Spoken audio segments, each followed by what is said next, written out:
साहेब, आपण विधानसभेच्या निवडणुकीचे मुख्य अधिकारी आहेत. लोकशाहीच्या घटनेप्रमाणे आपल्याला निवडणूक मुख्य अधिकारी केलेला आहे. लोकशाहीच्या माध्यमातून निवडणूक व्हावी अशी प्रामाणिक इच्छा आहे आणि आम्ही सातत्याने प्रशासनाला सहकार्य करतो. परंतु गेल्या काही महिन्यापासून ज्या घटना घडतात त्या घटना इतक्या व्हायला लागलेल्या आहेत. आमच्याकडं जी निवडणूक लोकशाही होणार का नाही याची शंका यायला लागली. ते निवडणुकीच्या संदर्भामध्ये काही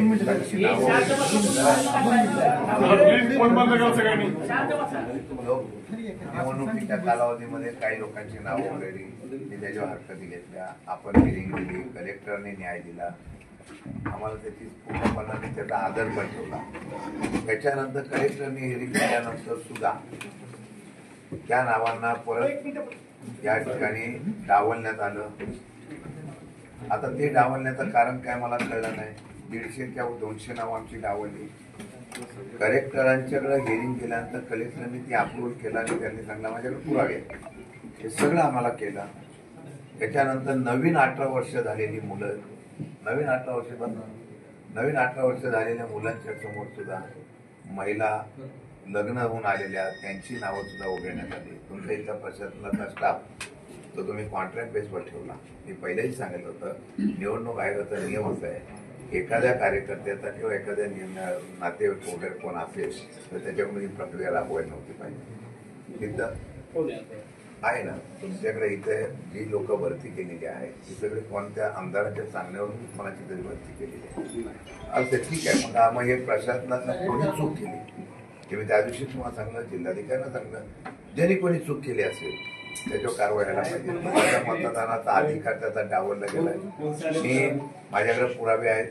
आमच्या लोकांनी त्याची तुम्हाला पत्र पण वकील साहेबांनी दिली होती की आमची नावं जी आहेत म्हणजे तुमच्याकडून रद्द झाली नावं 6 सेक्शन खाली आम्ही परत अपील केलं. जिल्हाधिकाऱ्याकडे अपील केलं. जिल्हाधिकाऱ्यांनी ते अपील वेरिंग देऊन बघितलं आणि त्यांनी तुमच्याकडे पाठवलं की हे नावं घेऊन टाका. तरी सुद्धा नावं रद्द केली. सेक्शन 6 प्रमाणे फॉर्म 6 भरला आणि त्या 6 प्रमाणे नवीन 18 वर्षाच्या आणि नवीन लग्न झालेली मुली आलेल्या आहेत त्यांची सुद्धा नावं रद्द करण्यात पुरावा दिला होता. आता शेवटच्या क्षणात यादी झाल्यानंतर ती परत आम्हाला कोर्टात जावं लागेल.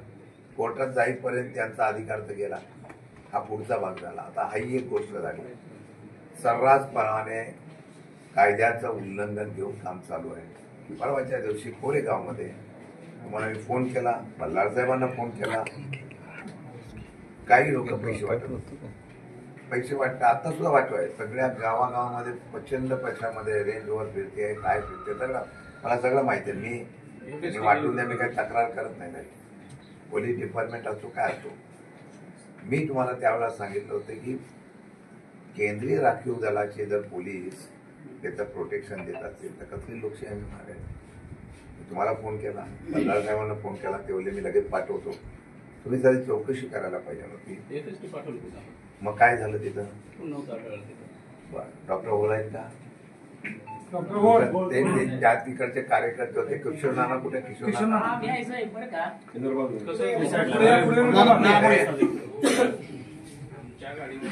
पथक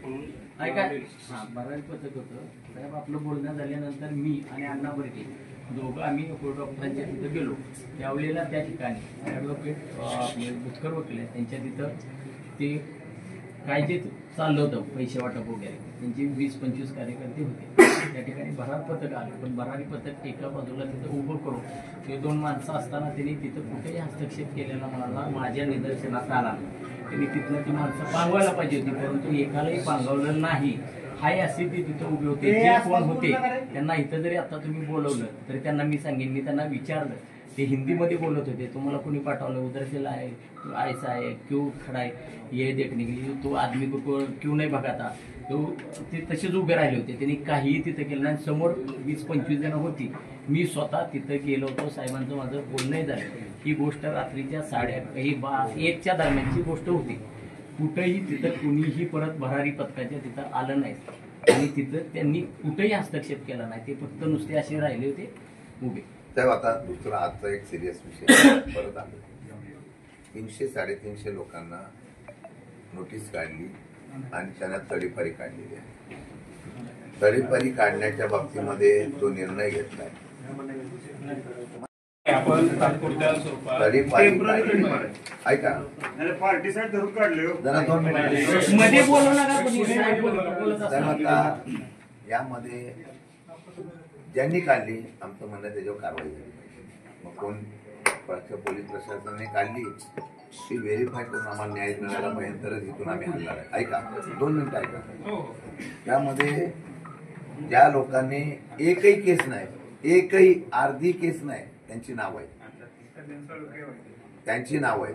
म्हणजे त्यांनी कधी काय बोलतात, त्यांनी गावात गेलो, गावामध्ये जाऊन मला माणसं म्हणाला गाव त्यांचं कधी नाव नाही, त्यांना नोटीस. दंडेश्वरला काम करतो पोरगा, अशी 5 ते 10 नाव आहे. ही नुसती सुरुवात आहे. मला तक्रारी आली, त्यांच्यावर केस नसताना त्यांना गुन्हे दाखल केले. मी एसपींना फोन केला, मी डिपार्टमेंटला बल्लार साहेबांना फोन केला आणि ते फोन करताना असं सांगितलं त्यांनी मला की निवडणूक आयोगाच्या आदेशाप्रमाणे 10 वर्षापूर्वी ज्यांच्यावर गुन्हे दाखल आहे, दारू विक्री, अवैध धंदे, खून, मारामाऱ्या, त्या लोकांना सगळ्यांना नोटीस करा असं सांगितलंय. माझं म्हणणं आहे पोलिसांनी इथं डायरी मागवावी, 10 वर्षाची यादी इथं ठेवावी, त्यामध्ये कोणाकोणावर गुन्हे आहेत ते घ्यावे आणि त्यातले किती लोकांना नोटिसा काढल्या, सगळ्यांना काढल्या का कोणा आमदारांच्या म्हणून काही लोकांना काढल्या नाही, त्या जाणीवपूर्वक फक्त राष्ट्रवादीचे कार्यकर्ते आहेत म्हणून त्यांच्यावर काढल्या. मग त्यामध्ये चूक झाली असेल तर तुम्ही काय न्याय देणार एवढं आम्हाला सांगा, नाही तर निवडणुका घेऊ नका. ऐका, आमचं पूर्ण होऊन देतं, नाही तर निवडणुका घेऊ नका. तुम्हाला तशी निवडणूक घ्यायची असेल तर आमची तयारी आहे. मग तुम्ही निवडणूक बाजूला ठेवा, आम्ही आमच्या पद्धतीने निवडणूक करतो. तुम्ही फक्त त्यामध्ये मग आम्हाला फक्त कारवाई करू नका. त्यांची इच्छा असेल आम्ही त्या पद्धतीने निवडणूक करतो. दमबाजी करायची तर दमबाजीनी करतो. साहेब, अन्याय असा आहे, मी फार गांभीर्याने बोलतो, मी तुम्हाला नावं देतो की ती जर अशा प्रकारचा नियम जर माझ्या लोकांना असेल तर त्या लोकांना, बाकीच्या लोकांना नोटीसा पोलिसांनी का काढल्या नाही त्याचा खुलासा झाला पाहिजे. मी नावं देतो, तुम्ही म्हणला तर मी नाव पण देतो. आता तिसरी गोष्ट अशी आहे, 70 वर्षाच्या मुलाला माणसाला कौटुंबिक वाद आहे. आपला नियम काय म्हणतो, पहिला नोटीस द्यायला पाहिजे. तडीपारी करायची असेल नियमाची नोटीस द्यायला पाहिजे ना. नोटीस नाही, काय नाही, डायरेक्ट यादी आणली, काढली. 300 लोक. बोला. आता 2 मिनिटं सर, मी बोलतो. वकील आहे. त्याच्यामध्ये तडीपाराचा कायदा आहे, तो मुंबई पोलीस ऍक्ट 56 नुसार तुम्हाला करावा लागतो. तडीपार हा एक्स्ट्रीम स्टेपला घ्यायची गोष्ट आहे. एक्स्ट्रीम स्टेप म्हणजे आता मी आपल्याला थोडासा कायदा समजून सांगतो. त्याच्यामध्ये 302चा गुन्हा आहे, रेपचा गुन्हा आहे, त्याच्यावर 3 केसेसमध्ये तो कन्व्हिक्ट झालाय किंवा केसेसमध्ये कन्व्हिक्ट नाही झाला, पण तो इतका नॉटरियस आहे, इतका समाजाला त्रासदायक आहे की एका व्यक्तीला मारण्याची शक्यता आहे, प्रॉपर्टी डॅमेज करायची शक्यता आहे. 350 लोक तुम्ही जेव्हा बाजूला काढता तेव्हा सुप्रीम कोर्टाने आणि बॉम्बे हायकोर्टने गाईडलाईन्स दिल्या. ते पहिली गाईडलाईन त्यातली अशी आहे, त्यातली सगळ्यात महत्वाची, की त्याला नोटीस काढून त्याचं एक्सप्लेनेशन घ्यायचं. आपण त्याचं एक्सप्लेनेशन घेतलं का, हा पहिला मुद्दा. ह्या 350 आता मी जे वाचतोय त्यातलं शेवटचं वाक्य तुम्ही डायरेक्ट काय म्हणताय की कोरेगाव तालुक्यामध्ये प्रवेश करण्यास फौजदारी प्रक्रिया संहिता 163(2) मला का चुकलाय, सक्त मनाई करण्यात येत आहे असं तुम्ही म्हणताय. आता यावर जर तुम्ही यांच्या विरुद्ध 2 मिनिटं मला जरा संपू देतो, यांच्या विरुद्ध कुठलाही गुन्हा सिद्ध व्हावा लागतो पहिली गोष्ट. त्यानंतर दुसरे जे गुन्हे दाखल आहेत त्याच्यामध्ये बेल जम्प आउट केलाय का, बेलमध्ये होता आणि त्याच्या तक्रारी पोलिसांनी त्या साहेबांनी कुठे दिल्यात का? यांनी बेलच्या कंडिशन फौल केल्या, बेलच्या कंडिशन पाळल्या नाही, असं काय झालंय का? त्या गुन्हे झालेत का? त्याची चार्जशीट जोडलीत का? ते गुन्ह्याचं सगळं आपण काय बघितलं साहेब त्यातलं? मला प्रत्येक फाईल आपलं दाखवा. आणि त्याच्यामध्ये एक नॅचरल जस्टिस नावाचा प्रकार असतो. तो नॅचरल जस्टिस हा असतो तो की त्या माणसाला ज्याला तुम्ही म्हणणार आहे की त्याला तुम्ही तडीपार करणार आहे, आज साहेब दोन गोष्टी त्याच्यावर मोठा अन्याय करताय. कॉन्स्टिट्यूशन नुसार 21 कॉन्स्टिट्यूशन सेक्शन 21 जो आहे त्या 21 नुसार काय आहे साहेब की त्याचा जो अधिकार आहे त्याच्यावर तुम्ही बंधन आणू शकत नाही. 21 नुसार तो या भारताचा नागरिक आहे, त्याला तुम्ही या 20 तारखेला इलेक्शन मध्ये येऊन देत नाही. म्हणजे बाहेर जायचं म्हणजे काय करायचं त्यानं? 20 तारखेला वोट नाही कास्ट करायचं त्यानं. वोट कास्ट करायचा त्याचा अधिकार तुम्ही हिरावून घेत नाही. पण दुसरं त्याला प्रचार करायचा. एक त्याला कुठल्या तरी एक पक्ष त्याला पकडायचे. आपण नाही म्हणू शकत त्या 2 दिवसात तू प्रचार नाही करायचा बाबा, का तर तुझ्यावर कुठला तरी मटक्याचा गुन्हा दाखल आहे, तुझ्यावर काहीतरी 324चा गुन्हा दाखल आहे. तोही साहेब किती वर्षातलं ते बघावं लागतं. त्याला एक स्पॅन आहे, पिरियड आहे, तो कायद्यानं आखून दिलेला आहे. याच्यातल्या कुठल्या गोष्टीचं आपण पालन केलं, आपण सांगावं त्याच्यात की याच्यातलं यांचं एक्सप्लेनेशन आपण घेतलं. ते एक्सप्लेनेशन मध्ये 2 आहेत गोष्टी. आज थांबा 2 मिनिटं, माझा कायदा मी आपल्याला समजून सांगतो. तो जो तडीपारीचा कायदा आपल्याला समजून सांगतो. तर तडीपारीच्या कायद्यामध्ये असे साक्षी आहेत. 2 मिनिटं साहेब, मला लेट मी फिनिश. तर तडीपारीच्या कायद्यामध्ये सगळ्यात महत्वाचा भाग असा तो काही गुन्हेगार इतके वाईट असतात ना साहेब की त्याच्या विरुद्ध समाजातली काही घटकच पुढे येत नाही साक्ष द्यायला. त्यांच्या आपण घ्यायचे असतात साहेब, आपण ते गुप्त ठेवायचे असतात. घेतले का आपण? इकडे आहे तो विषय. आपल्याकडे काय हे करायचं, घेतले का आपण? त्या जे विटनेस समोर येतात त्यांची आयडेंटिटी रिव्हील करायची गरज नाही. ते मुळात ते प्रोसिजर फॉलो केली का? एखादा मटक्याचा, एखादा 324चा, 323चा आपल्याला वाटलं की ही यादी काढायची 350ची, ते एका ठराविक पक्षाची म्हणून तुम्ही जर त्याला काढत असाल, साहेबांनी बाकीचे मुद्दे घेतले, तर हे साहेब अत्यंत चुकीचं आहे. या सगळ्याचं एक्सप्लेनेशन आज ना उद्या कोर्टात द्यावं लागणार. याचं सगळ्यात महत्वाचं कारण सांगतोय की तुम्ही त्यांना वोटिंगचा अधिकार हा जो आम्हाला 20 तारखेला वापरायचा आहे तो काढून घेण्याचा अधिकार आपल्या कुणालाही नाही, शासकीय यंत्रणेला नाहीये. आणि आपण बोला म्हणजे त्याच्यानंतर बोलतो, पण आपलं काय उत्तर आहे ते बघूया. आपण जर म्हटलं की तडीपारी ही प्रतिबंधात्मक ऐकून आता ही, आणि आपलं जे म्हणणं आहे की त्याचं वोटिंग राईट, त्याचा आदेशात वाचा, वोटिंग राईट त्याचा आपण बाधित त्याला वोटिंग राईट ठेवलेला आहे, तो येऊन करू शकतो. राईट तुम्ही म्हणतात की प्रचार करत त्याचा प्रचार करण्याचा किंवा हे करण्याचा राईट आहे. तर आपण 19 तारीख जो ऑलरेडी प्रचार संपलेला आहे, आज संपलेल्या प्रचाराचा कालावधी, त्याच्यानंतरचा हे केलेलं आहे. आणि ही जी यादी आलेली आहे ती प्रत्येक ह्याच्यानुसार एसटी ऑफिसवरनच याद्या आलेल्या आहे, सगळ्या याद्या आलेल्या आहेत. त्या प्रत्येक पोलीस स्टेशन निहाय याद्या आलेल्या आहेत. असं नाही की आम्ही कोणाला त्याच्यात सगळं गुन्हा कधी हे केलेलं आहे. त्या गुन्हा नंबर, इयर नंबर नुसार याद्या आलेल्या आहेत. त्याच्या मी आपल्याला प्रती देतो. नको प्रति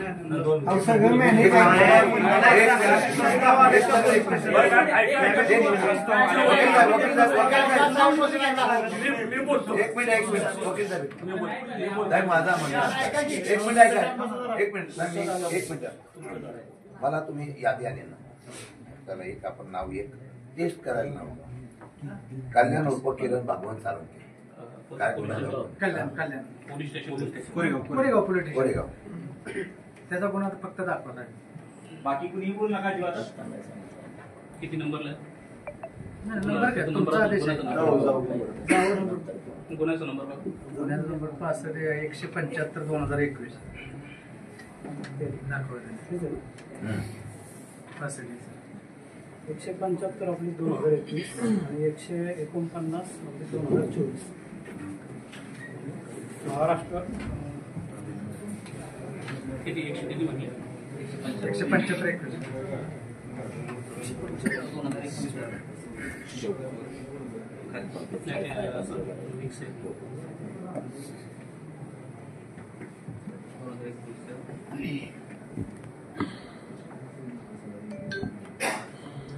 आणि दुसरा प्रश्न माझा असायचा की पोलीस स्टेशनने गेल्या हे जे काढली 10 वर्षाचा रेकॉर्ड, 10 वर्षाचा रेकॉर्ड तुमच्याकडे द्यावं आणि त्यामध्ये सगळीच नावं घेतली का ते बघा. ते मी आपण बसून गेले पाहिजे. आता इकडे एवढी एक मिनिट मला बोलतोय साहेब. 163(2) नुसार आपण प्रतिबंधात्मक कारवाई म्हणताय. शेवटची वाक्य जे आहेत ही आपण तडीपारची वाक्य का घातली, मग याचं उत्तर द्या आम्हाला. एक वाक्य वाचतो फक्त वाचावता 2 मिनिटं. शेवटचं वाक्य वाचवलं कशाला बोलताय बरं का. कायदेशीर भाषेत तुम्ही असं काय करता. शेवटचं बघा तुम्ही. हे तडीपाराची नोटीस आहे साहेब. आपल्याला माहित नसेल तर ते जे सेक्शन बघा. मनाई केली फक्त त्या एरियात यायला मनाई केली. मग त्यालाच तडीपार वर्ष 2 वर्ष मोठ्या कालावधीसाठी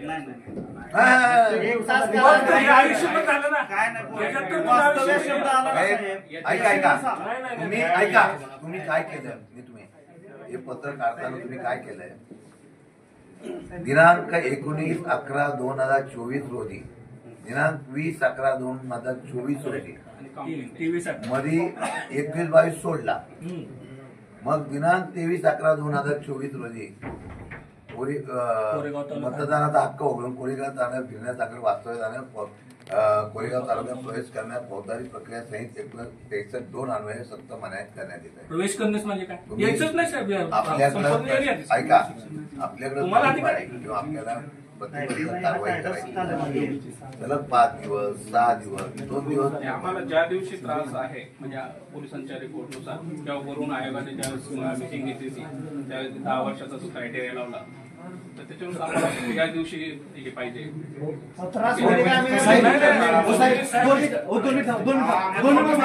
ज्या माणसाने खून केला की नाही त्या डोळ्यात त्याला नोटीस गेलं नाही साहेब आणि माझ्यावर गुन्हाच कधी दाखल नाही. आता प्रश्न साहेब असा आहे, तुम्हाला हा अधिकार आहे का नीट. आम्ही पोलीस स्टेशन आणि प्रशासन यांना जबाबदारी प्रश्न विचारतोय की यांना तुम्ही मतदान प्रचार करण्यापासून त्यांच्या घरात जाण्यापासून त्यांना लाईव्हलीहूड आहे, या लोकांनी हातावरची पोट आहेत ते त्यांना बाजूला ठेवण्याचा आपल्याला अधिकार आहे का. जर 163(2) नुसार मग साहेब वाक्य का वापरली या वाक्याचं फक्त मला उत्तर द्यावं. कोरेगाव तालुक्यामध्ये प्रवेश करण्यास ते गुन्हेगार आहेत, ह्यांनी दादा मर्डर केलेत. हा जर एखाद्या पक्षाचा कार्यकर्ता आहे नाही तुम्ही लिहिलं नाही साहेब. हे वाक्य नाही का, हे वाक्य नाही आहे तसं नाही. बघा एक तर मतदानाचा अधिकार आहे. तुम्ही मी पुन्हा म्हणजे मतदानाचा अधिकार समजा आला आणि तुम्ही त्याला आत टाकला तर काय करायचं. कारण तुम्ही इथं खालचं वाक्य कोरेगाव तालुक्यात यायचं नाही. कसं मतदान करायचं त्यानं. दुसरा असेल मग कशाला म्हणायचं. मुक्कामी नाही राहायचं कोरेगावात. हा झाली तडीपारी झाली की त्यानं. समजा तो मुंबईला गेला आपल्या भेटीनं, त्यानं काय करायचं. 5 वाजेपर्यंत मध्ये तर ती तडीपारीच झाली साहेब. ही तडीपारी साहेब तडीपारीच आहे. बरं सगळ्यात साहेब बरं सांगू का, हा कालबाह्य कायदा आहे. हा जुलै 2024 ला संपलाय. तुम्ही कसं काय ह्या कालबाह्य कायद्या ह्या कायद्या पोलिसांनी मानायच्याच नाहीयेत. साहेब मी तुम्हाला सांगतो तो कायदा कालबाह्य आहे. आता तुम्हाला सांगतो हा सगळा आदेश तुम्ही तातडीनं माघारी घ्यावा लागेल टेक्निकल कारणावर. नुसतं टेक्निकल नाही तडीपार लिहिले तुम्ही त्यामुळे घ्यावं लागेल. घ्यायचं नाही आयपीसी बंद झाला ना. आता 302 आपण 100 लावतो ना. 302चा आता बीएनए 100 लावतो. कायदा बदलला का नाही. कसं हे चालत सांगा बरं. त्याची अंमलबजावणी करता येईल का आपल्याला. करता येणार नाही साहेब. बीएलएस कायदा बंद झालेला आहे. आयपीसी बंद झालाय आणि त्यामुळे तुम्ही प्रतिबंधात्मक जे आहेत ना त्याचं वर्डिंग टाका साहेब. त्याच्यामध्ये तुम्हाला कोरेगाव तालुक्यात येऊ नये असा शब्दच टाकता येत नाही. आयपीसी काढावं आत्ता बघा. आयपीसी नाही अगदी त्यांच्या माहितीसाठी आयपीसी काढावंच आहे. असे 3 दिवस 4 दिवस करता येतात का. काय करता येत काय करता येणार नाही. दुरुस्त करायचं नाहीत विषय. हे आदेश आहेत सगळं माघारी हायकोर्टात करावी लागेल. बरं नाही साहेब एक सांगतो तुमचं म्हणणं हे करता येतं लेखी द्यावा आम्हाला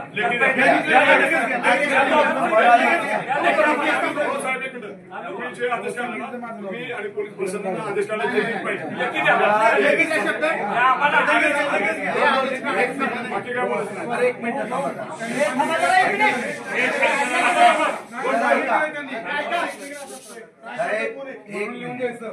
आम्ही इथे बसून राहतो 12 वाजू दे 1 वाजू दे आम्हाला यादी 10 वर्षाची यांनी तुमच्या समोर आणून द्यावी. त्या यादीमध्ये अट्टल गुन्हेगारांची नावं नाही. त्या यादीमध्ये ज्यांचा काही गुन्ह्याशी संबंध नाही त्यांची नावं टाकली आणि बजून राष्ट्रवादीचा जेवढा कार्यकर्ता तेवढा बाहेर काढलाय. हे मी जबाबदारीने बोलतोय. आणि हे जर राष्ट्रवादीच्या असली राजकारणाची निवडणुकीची रणनीती असेल तर काय लोकशाहीला करायचंय. आमचा प्रमुख कार्यकर्ता गावाच्या बाहेर काढायचा आणि तो यायचा 23 तारखेला आणि यांची लोक गुंडागिरी करत आतमध्ये फिरायची. हा कुठला निर्णय आहे. मग तुम्ही काढा ना त्यांची. ज्या लोकांनी तुम्ही मदत जर आवाज केला असेल तर इथल्या हातात तुम्ही निवडणूक अधिकारी कारवाई केली पाहिजे. दुसरी गोष्ट आपल्या एसपी साहेबांकडे जी यादी आली सगळ्यांच्या याद्या प्रस्ताव आले इन्शोर करा. कसं तेवढं नका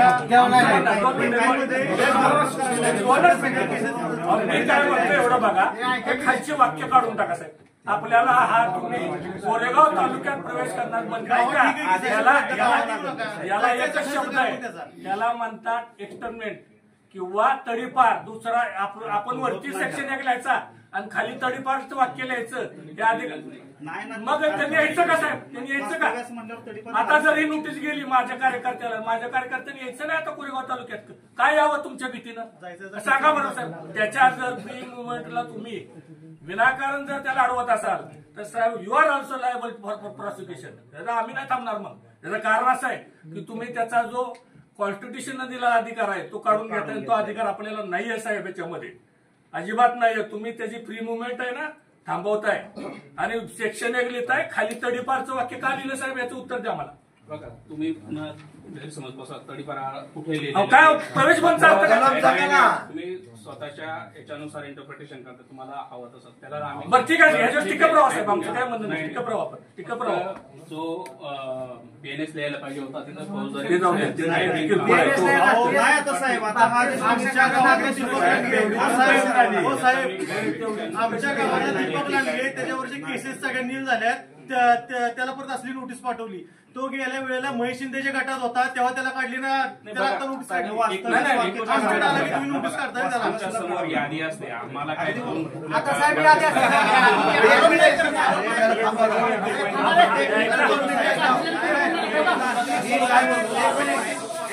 आपण उठत नाही. तुमचा दोष आहे. तुमचं ऐका. तुमचा दोष एक आहे. तुमच्याकडं यादी कोणी पाठवली. 2 मिनिटं ऐकणार आहे. तुमच्याकडे यादी कोणी पाठवली. महेश शिंदे नाही ज्यांनी यादी पाठवली त्याची चौकशी करतो. आम्ही किती वेळा माघार घेतली. 1 वेळा 2 वेळा. तुमचा दोष नाही. कारण तुमच्याकडे यादी आली तुम्ही आपला ऑर्डर काढली. तुम्ही कलम वाचला नाही हा तुमचा दोष नाही. तयार करून दिली कोणी त्यांनी दिली. त्याच्यावर तुम्ही बरं तुम्ही केली. आता आमचं म्हणणं काय. आम्हाला इम्पार्शिबल न्याय पाहिजे. तुम्ही 300 नाही 500 हजार नाही 1 लाख लोकांना मागे सुद्धा 8,500 मतावर त्यांनी अर्ज केली. बरोबर आहे. साधी गोष्ट. नंतर तुम्ही ते ऑब्जेक्शन चुकीचं आहे म्हणून निदर्शनात आलं. ते ऑब्जेक्शन चुकीचं आल्यानंतर निदर्शनात आल्यानंतर तुम्ही व्हेरीफाय केलं. व्हेरीफाय केल्यानंतर तुम्हाला कळून आलं की इथं चुकीचं दिलेलं आहे. ज्या बिओलो जे कोणी कर्मचारी तुम्ही लावले होते कामाला हे मतदार यादी व्हेरीफाय करायला त्या लोकांवर तरी कारवाई केली का. त्याच्यात जे त्यांनी आक्षेप घेतले होते तर त्याच्यात आम्ही विधी अधिकारी मार्गदर्शन मागितलंय की त्याच्यात सगळ्या समजा त्यांचे 7,000 चुकीचे जे होतं ऍप्लिकेशन ते चुकीचं असेल किंवा सिद्ध झालं नाही. त्याच्यात सगळ्यांमध्ये इंडिव्हिज्युअली केसेस टाकायच्या मी केसेस एक मिनिट ऐका. गुन्हा दाखल करणार मी काय म्हणतो एक मिनिट भाऊ. मी काय म्हणालो, जे बीओलो होते, जे कर्मचारी होते, ज्यांनी रिपोर्टिंग तुमच्याकडे चुकीचा दिला त्यांच्यावर कारवाई काय केली? फिर्यादीवर मी बाजूला ठेवतो. जी प्रशासनाची कारवाई तुमच्या अंडर आहे ना, तुम्हीच आदेश काढता व्हेरिफिकेशन करायला जावा. ते बीओलो आमदारांच्या प्रेशर खाली, ते बीओलो आणि तिथले चौकशी अधिकारी तसे रिपोर्ट देत होते. ते धाडस वाढत चाललंय. हे निवडणुकीला आहे ना, कोण माझ्या बापाचं काय करत नाही, मी यांचा बाप आहे म्हणून दाखवतो. त्याचे वक्तृत्व दाखवलं ना, SP DYP वगैरे सगळ्यांना. आत्ता मगाशी एका गावामध्ये नाव सांगत नाही, त्या लोकांना बोलवलं, तेव्हा काय बोलत होता अधिकाऱ्यांबद्दल मला माहिती आहे. त्यांनी येऊन सांगितलं मला, मी सगळ्यांना मॅरेज केलेलं आहे, मी बघतो 150 मुर्दे पाडतो.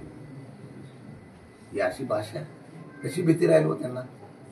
बीओलो जर तुमचा, त्याला तुम्ही एक साधी नोटीस नाही पाठवली की तू व्हेरिफिकेशन करताना का चुकला, तू नाव का रद्द केलं, एक नोटीस त्याला तरी पाठवायला पाहिजे. म्हणजे कर्मचारी अधिकाऱ्यांना शिस्त लागली असती ना, शिस्त लागली असती. आणि पोलिसांना आम्ही 10 वेळा सांगितलं, हे पार्शिबल झालेलं आहे, हे पार्शिबल झालेलं आहे. हे जाणीवपूर्वक ठरवून हे आमच्या कार्यकर्त्यांवर म्हणतात. आता अरुण माने उदाहरण घेतो, चला नाव घेतो, अरुण माने ठीक आहे, वाद धरून त्यांचा गावातला होता म्हणून झाला, पण त्यांनी एखाद्या गुन्ह्यामध्ये त्याचं नाव आलं, तो गुन्हेगार झाला.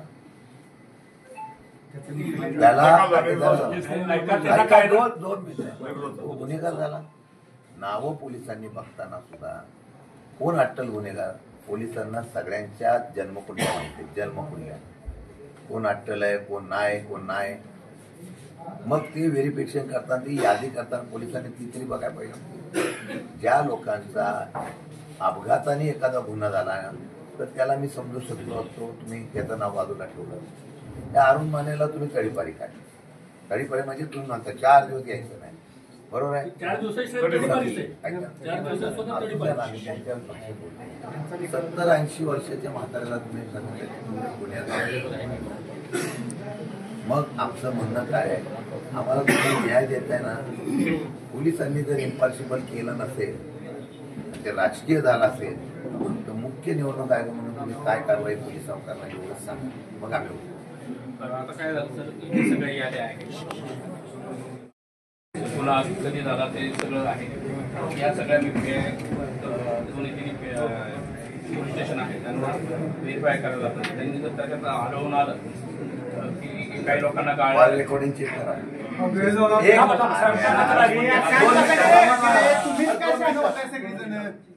शशिकांत शिंदेचे कॉल रेकॉर्डिंग करा चेक, आणि महेश शिंदेचे करा. कोणी कोणाला कॉल रेकॉर्डिंग चेक करायला तुम्हाला अधिकार घ्या, पोलिसांना अधिकार घ्या, त्यांना अधिकार आहे कुठलाही चेक करा. कोणाला तडीपार करू नका, ही कारवाई करू नका म्हणून मी किती फोन केले आणि त्यांनी किती केले दाखवले. हे प्री प्लॅनिंग जर करत असतात ना निवडणुकीच्या माध्यमातून, आमचा कार्यकर्ताच गावात राहायचा. आता हा माणूस बोलला, त्या माणसाचं काय, कालपर्यंत तिथं होता तोपर्यंत काय नव्हतं. आता इथं पुढाकार घेऊन गावामध्ये पुढाकार घ्यायला लागला की त्याची नोटीस. एक उदाहरण देतो. हे आमचा शंका एवढीच आहे, तुम्ही नियमाने केलं ना, मान्य. नियमाने केलं असेल तर सगळ्याच्या सगळ्या पोलीस स्टेशननी या निकषामध्ये 10 वर्षामध्ये जेवढे गुन्हेगार आहेत त्या सगळ्यांना तुम्ही नोटिसा काढल्या नसाल तर त्या अधिकाऱ्याने पोलिसांवर कारवाई केली पाहिजे. त्याशिवाय आम्ही इथून आलो नाही. आता आमच्या संस्कृतीच्या पलीकडे पोलीस लोक बोलतात त्यांना आता काम कर म्हणून, कोणावर विश्वास ठेवायचा? मल्हार साहेबांच्या समोर गांभीर्याने सांगतो मी, आत्ता सुद्धा चालू आहे खटावमध्ये आणि या परिसरामध्ये. हे तडीपारच्या नोटिसा काढल्या ना, त्यांना फोन करून काय सांगितलं मी तुमच्याकडे खाजगीच सांगतो. हे कुठला अन्याय? आणि तुम्ही कायद्याची भाषा आम्हाला सांगता आणि डिपार्टमेंटच सांगतोय तुला नोटीस घ्यायला ये, नाहीतर तुझ्या कारवाई करतो, नाहीतर तुला त्या पक्षाचा त्या आमदाराचा याचा प्रचार करावा लागेल. मी सर्व पोलीस डिपार्टमेंटला बोलत नाही, पण काही लोक हे आहेत, तुम्ही त्याच्यावर कारवाई करायला पाहिजे. कशी निवडणूक इम्पॉसिबल होणार आहे? एक मिनिट सर, आपण त्यांना बोलल्या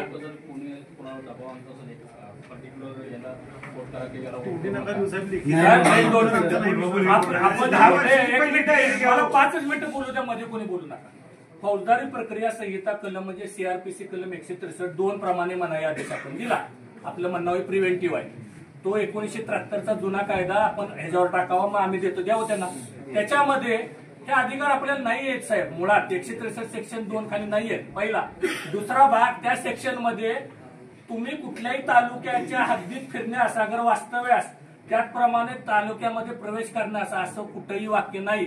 हे आम्हाला 163(2) चा आणि आपल्या खालच्या 2 वाक्याचा संबंध फक्त कायद्यात दाखवून द्या. नसेल तर मुकाटपणे सगळ्या नोटिसा मागे द्या. दुसरा पर्याय नाही आपल्या पुढे. सगळ्यांच्या मागे यावं लागतील आपल्याला, जर ते नसेल वाक्य त्याच्यात तर. फक्त 2 मिनिटं ते वाक्य फक्त कुठं आहे साहेब? ते वाक्य कशात आहे साहेब? मुंबई पोलीस ऍक्ट 1951च्या सेक्शन 56 मध्ये फक्त वाक्य आहे. त्यामध्ये 2 महिने 2 वर्ष किती टाका तुम्ही, 3 दिवस टाका. आपण सेक्शन टाकताय दुसरा इतका. बस साहेब, तुम्हाला आता यांचं उदाहरण सांगितलं. मर्डर केसचे 3 मध्ये त्याला जामीन झाला, याचा बेलावर झाला, त्याला ज्याचे निर्दोष झाले त्याला सुद्धा तुम्ही असं प्रतिबंधात्मक कारवाई करू शकत नाही. त्याच्या विरुद्ध तडीपारीची कोरेगाव तालुक्यात येऊ नको, अमुक दिवशी येऊ नको, तमुक दिवशी. मुळात आपण याचे बेसिक नाही. आता याच्यात नोटीस काढायच्या अगोदर एक्सप्लेनेशन घेतलं का? सगळ्यात महत्वाचं मुद्दा साहेब, एक्सप्लेनेशन मागवा. एक्सप्लेनेशन असेल आणि मी एक्सप्लेनेशन बघितलं ते चुकीचं आहे असा चेहरा असला तरच साहेब आपल्याला खाली अधिकार आहे सही करायचा. पहिल्यांदा नॅचरल जस्टिस नुसार किंवा कायद्यानुसार त्या नोटिसा काढल्या व्हेरीफाय करा, मग सगळ्यांना इश्यू नोटीस काढा. त्याचा सेक्शन नीट बघ, म्हणजे कारण ते पहिलं एक्सप्लेनेशनच नाही घेतलं. कुठल्याही अधिकार, कुठल्याही गुन्हेगार तुमच्या पद्धतीने जो आहे त्याला डायरेक्ट फाशी देत नाही साहेब. कसाबला सुद्धा आपण 2-2 वर्ष पोचलाय याच्यासाठी.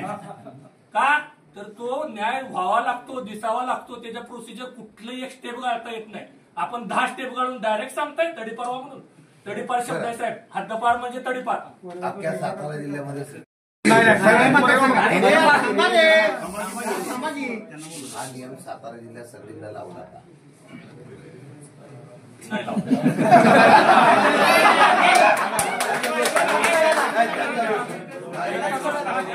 एक मिनिट, बरोबर आहे. ऐका,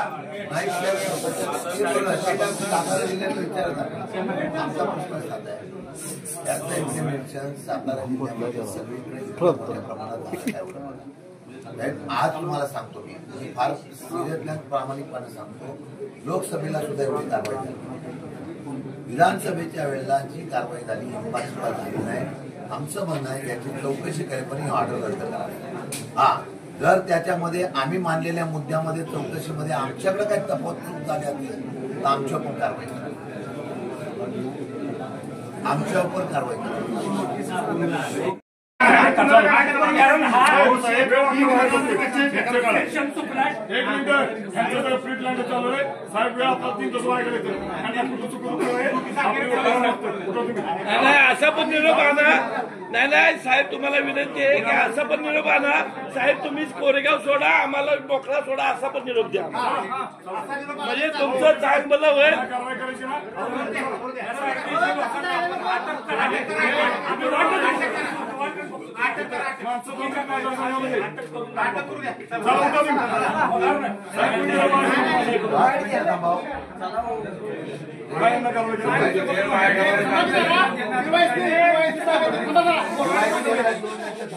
कसं काय एक मिनिट आमचं आम्ही आमचे मुद्दे मांडले, त्या उपरोक्त कायदेशीर मुद्दे मांडले. तुम्ही आम्हाला लेखी द्या. या कायद्यान्वये आम्ही ही काढलेली नोंद बरोबर आहे. आहे लेखी द्या. त्याप्रमाणे केलेली कारवाई योग्य. बरोबर आहे. आम्ही उद्या आम्ही त्यांना त्याला चॅलेंज करू. आम्हाला देऊ सेक्शन बरोबर आहे, इन्क्वायरी बरोबर केली, त्यांना चान्स दिला गेला होता आणि आम्ही जो दिलेला आदेश बरोबर आहे.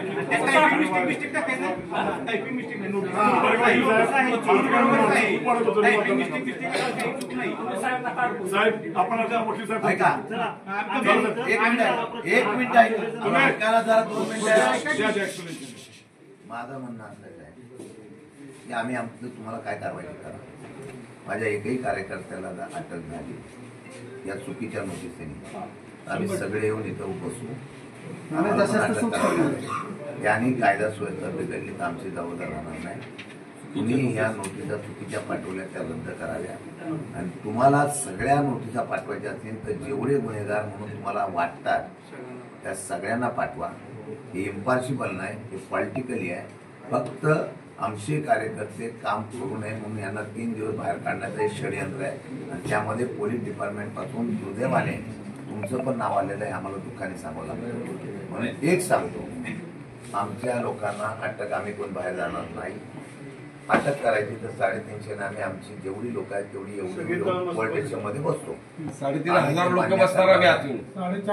करणार नाही, आम्ही कोण बाहेर जाणार नाही आणि आमच्याकडून लेखी देतो. आमच्या कोणाकडूनही कायदा सुव्यवस्था निर्माण होणार नाही याची जबाबदारी आम्ही घेऊ.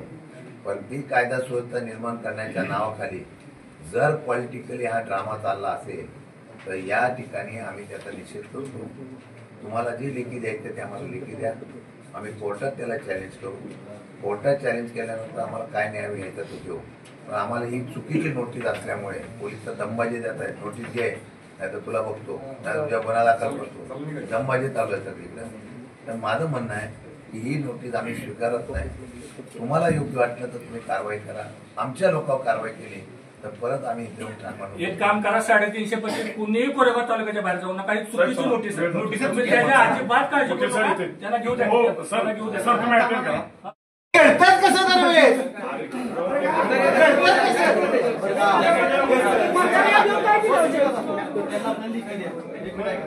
त्याला पण लिखी द्या. मी आता तुम्हाला कोणतीही करणार आहे. मी खरोखरची आत्महत्या करणार. आता आम्ही आदर ठेवतो. आमची लोकशाही तुम्ही जिवंत ठेवाल अशी अपेक्षा व्यक्त करतो. आम्ही कोणी बाहेर जाणार नाही. कायद्याने तुम्हाला लेखी द्यायचं लेखी द्या. जर तांत्रिक मुद्द्यावर ही चुकीची नोटीस असेल तर रद्द करावी अशी आमची मागणी आहे. आणि दुसरं नसेल तर आम्ही इथं कोणी जाणार नाही. पोलिसांनी कारवाई करावी. पुढ्याला होणार परिणामाला आम्ही त्याला समोर जायची. आणि साहेब इन ऍडव्हान्स मतदानाच्या दिवशी सुद्धा आमचा पोलीस प्रशासनावर विश्वास नाही. आतमध्ये सरळ सरळ कार्यकर्ते त्याचे येतात. 100 मीटरच्या आत कोण गेलं नाही पाहिजे. त्याच्यानंतर प्रचाराला आत कोण गेलं नाही पाहिजे. पोलिंग एजंट कोण ठेवला नाही पाहिजे. आणि कारवाई करताना टेबल किंवा हे करताना फक्त आमच्या कारवाई पोलिसांनी आमच्या लोकांवर कारवाई करू नये, लाठीचार्ज करू नये. याला तर सगळ्यांना न्याय समान द्यावा. मागच्या लोकसभेच्या विधानसभेचा अनुभव असा आहे. तुम्हाला मी कॅमेरा आत्ता ऍडव्हान्स चालतो त्याच्या घटना घडल्या तर तुम्हाला मी दाबी करेन. तशा पद्धतीचं तुम्ही इम्प्लिमेंटेशन करताना स्ट्रिक्टली सांगा. पोलिसांनी करताना कारवाई सर्वांना समान करावी आणि तशा प्रकारची कारवाई झाली. म्हणजे आज ऍडव्हान्स का सांगतो, हे होणार आहे. हे होणार. आमची लोक टेबलवर दिसली की त्यांना दांडकी मारून सांगणार तुम्ही बाहेर जावा आणि त्यांच्या माणसांना म्हणणार तुम्ही आरामात काम करा. का तर गर्दी आमच्या टेबलवर असली की माणसामध्ये होऊ नये म्हणून त्याची कारवाई केली जाईल. आमचं म्हणणं आहे की नियम सर्वांना सारखा द्यावा. जर नसेल द्यायचा तर कायदा सुव्यवस्था बिघडायची आमची तयारी आहे. त्याचा निर्णय तुम्ही घ्या.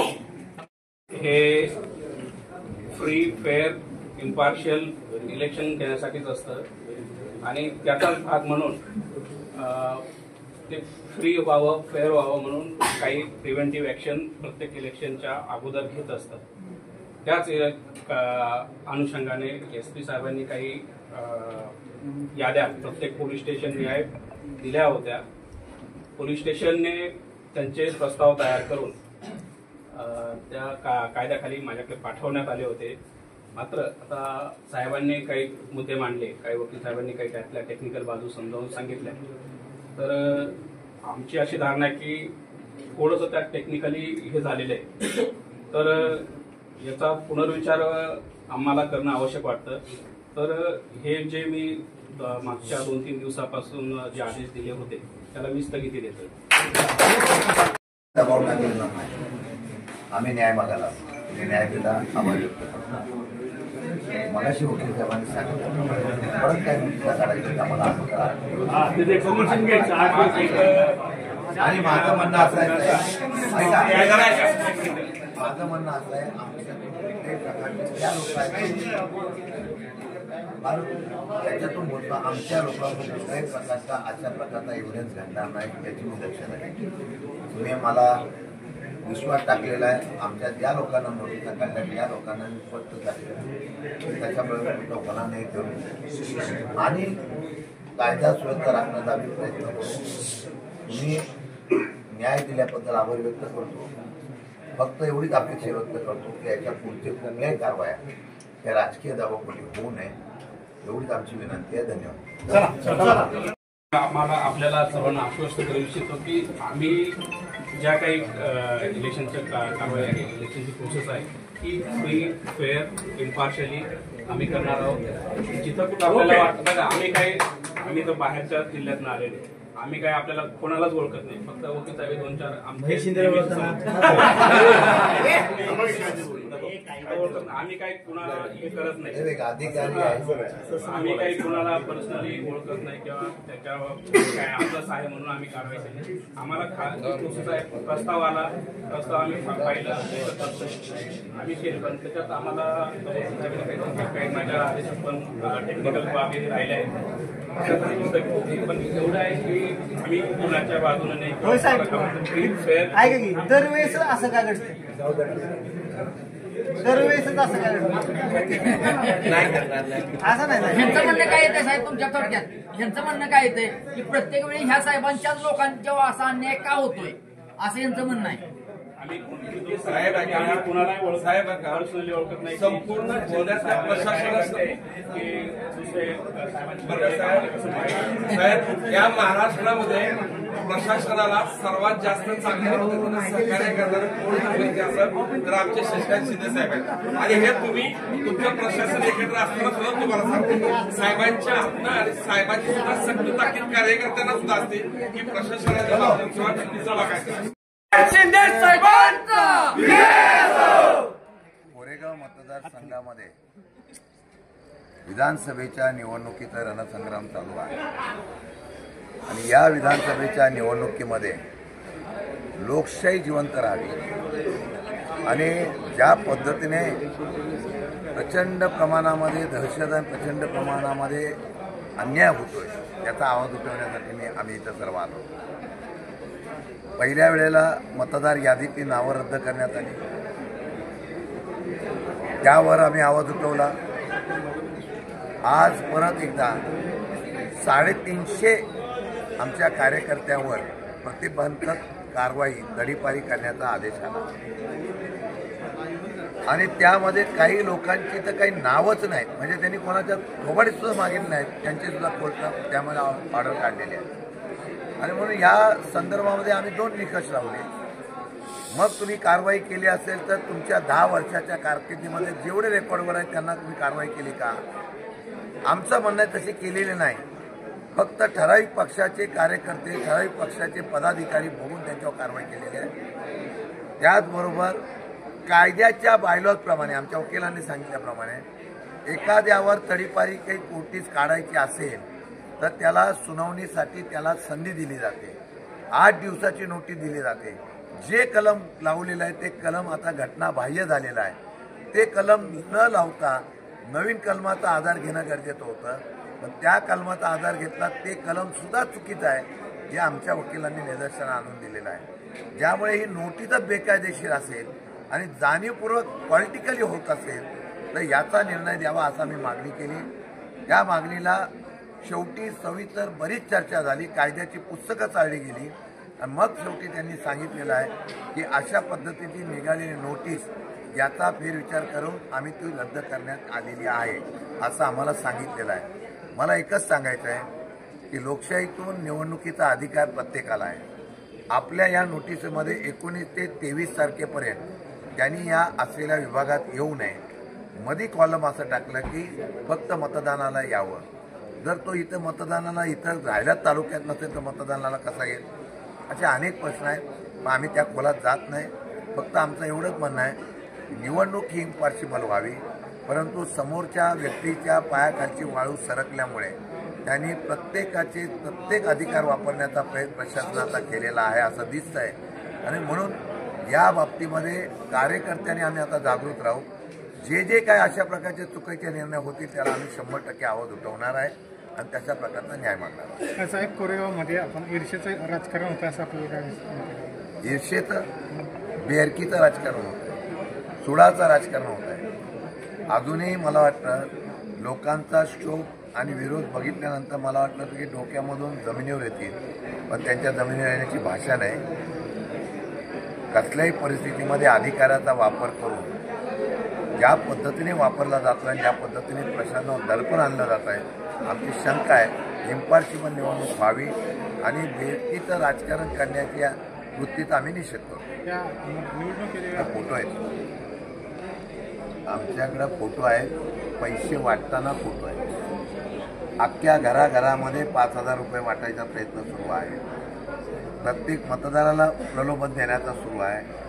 मला मतदारावर विश्वास आहे, कार्यकर्त्यावर विश्वास आहे. ते पैसे पण घेतील, पण मतदान 100% त्याच्या विरोधात जाऊन माणूस जो आहे चांगला त्याच्या पाठीमागं उभं करतील. माझ्या मागे जनता निश्चितपणाने हा उठाव आहे तो निश्चितपणाने करते एवढा मला विश्वास नाही. प्रशासनाच्या निरपेक्षपणे भूमिकेवर माझा थोडासा आक्षेप आहे. मी मगाशीच सांगितलं, पहिल्यापासून ज्या पद्धतीने यंत्रणा राबवली गेलेली आहे, अगदी BLO पासून सगळीकडे ज्या याद्या तयार करताना निपक्षपणाने व्हायला पाहिजे होत्या त्या झाल्या नाही. आम्ही सांगितलं होतं जे चुकीचे आहेत त्यांच्यावर कारवाई करा, अजून त्यांच्यावर कारवाई झाली नाही. ज्या कर्मचाऱ्यांनी नोटीस चुकीच्या दिल्या असतील त्यांच्यावर कारवाई करा, त्यांच्यावर कारवाई झाली नाही. ज्यांनी जाणीवपूर्वक कर्मचाऱ्यांनी सर्वे करताना रद्द नावं केली असतील त्यांच्यावर कारवाई करा, त्यांच्यावर झालेली नाही. म्हणजे या सर्व गोष्टीचा इम्पार्शिबलपणा आहेच कुठे.